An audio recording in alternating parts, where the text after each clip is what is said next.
Assalamualaikum warahmatullahi wabarakatuh. Di sini kami akan mempresentasikan hasil kerja kelompok kami yang berjudul menghitung jumlah input dan output permintaan barang.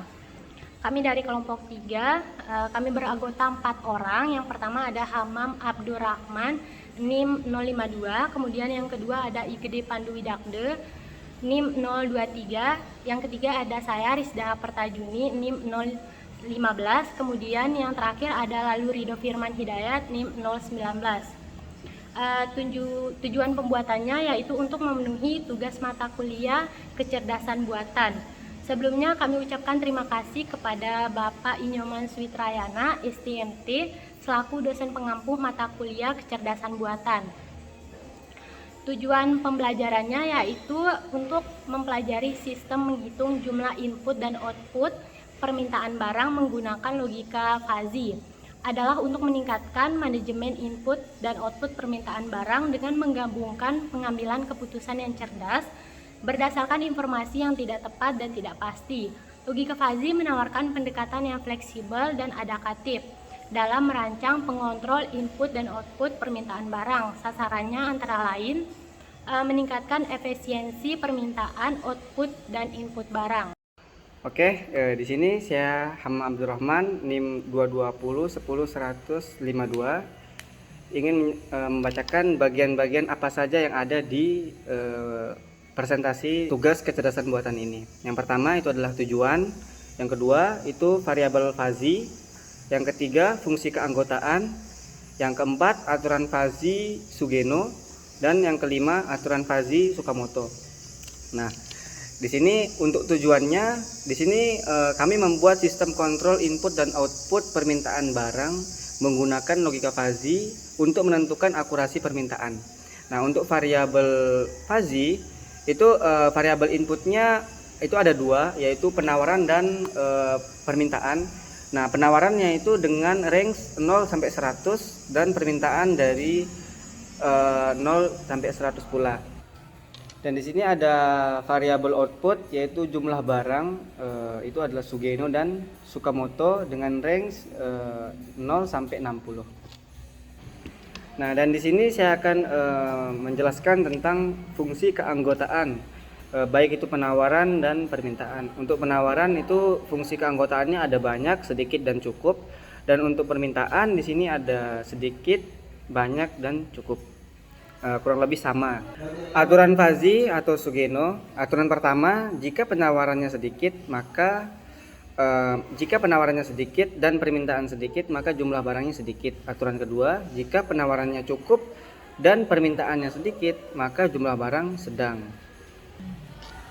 Untuk aturan yang ketiga, jika penawarannya banyak dan permintaannya sedikit, maka jumlah barang itu banyak. Oke, selamat sore, salam sejahtera untuk kita semua. Jadi sekarang saya Igede Pandu Widakde akan menjelaskan pemrograman sistemnya. Yang saya gunakan adalah bahasa pemrograman Python. Jadi saya menggunakan codingan sederhana. Jadi codingan ini yang pertama saya gunakan import SkyFuzzy ini adalah functionnya fuzzy agar bisa kepanggil sebuah metode fuzzy yang ada di dalam codingan ini. Dan matplotlib ini fungsinya untuk fungsinya untuk menampilkan sebuah tabel datanya. Jadi contohnya seperti tabel-tabel fuzzy yang menentukan hasilnya. Jadi yang di bawahnya lagi inisialisasi variabel input dan output. Jadi inisialisasinya ini ada penawaran dan permintaan. Jadi penawaran dan permintaan ini akan mempengaruhi jumlah barang yang akan ditentukan dalam suatu problem atau masalah yang akan kita pecahkan. Jadi setelah inisialisasi itu menentukan fungsi keanggotaan untuk variabel penawaran. Jadi fungsi keanggotaannya itu ditentukan lagi untuk variabel penawaran. Terus untuk keanggotaan variabel permintaan juga kita fungsikan. Terus ketiga, fungsi untuk variabel jumlah barang. Jadi jumlah barang kita anggotakan lagi fungsinya. Setelah itu menentukan aturan fazi dengan metode Sugeno. Jadi yang saya jelaskan ini pertama adalah materi tentang Sugeno. Jadi Sugeno itu menentukan aturan fazi dengan metode Sugeno itu rule pertama itu penawaran, terus penawaran sedikit dan permintaan sedikit, maka jumlah barang yang dipengaruhi adalah sedikit juga. Terus jika penawarannya cukup, permintaannya sedikit, jumlah barang sedang, dan seterusnya. Seperti jika penawaran banyak, permintaan cukup, jadi jumlah barang yang dipengaruhi itu banyak gitu. Sama juga dengan Tsukamoto, saya menggunakan codingan yang sama, cuman bedanya itu hanya di menentukan aturan fazinya. Jadi aturan fazinya itu cukup berbeda, cuman mirip-mirip karena Sugeno dan Tsukamoto itu sama halnya, metodenya tidak jauh berbeda. Jadi saya akan menjelaskan pertama Sugeno. Jadi ini adalah saya jalankan program Sugenonya dulu. Jadi ini adalah outputnya program Sugeno. Jadi saya masukkan nilai penawarannya itu, poinnya itu 20. Setelah itu nilai permintaannya itu saya masukkan 40. Jadi akan keluar penawaran dan permintaannya seperti ini. Nah, jika nilai penawarannya 20 dan masukkan nilai permintaannya 40, maka hasil fazi Sugeno-nya adalah 41,21951 dan seterusnya. Jadi ini hasil tabel penawaran, permintaan dan jumlah barangnya. Jadi sudah ditentukan garis-garisnya.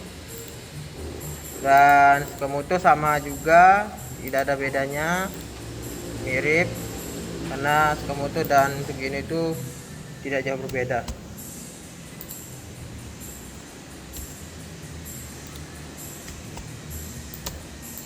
Jadi penawaran, setelah itu Nge-freeze jangan, sama laptop saya. 40. Tak kelihatan. Bentar. Itu udah rekam dah. 40. Jadi 41 juga sama, dan tabelnya tidak jauh berbeda dari Sugeno. Oke, sekian dari penjelasan saya tentang codingan untuk Sugeno dan Tsukamoto untuk bahasa pemrograman Python. Jadi penjelasannya ini mengenai tentang permintaan dan penawaran sejumlah barang yang akan dipasok oleh konsumen. Terima kasih.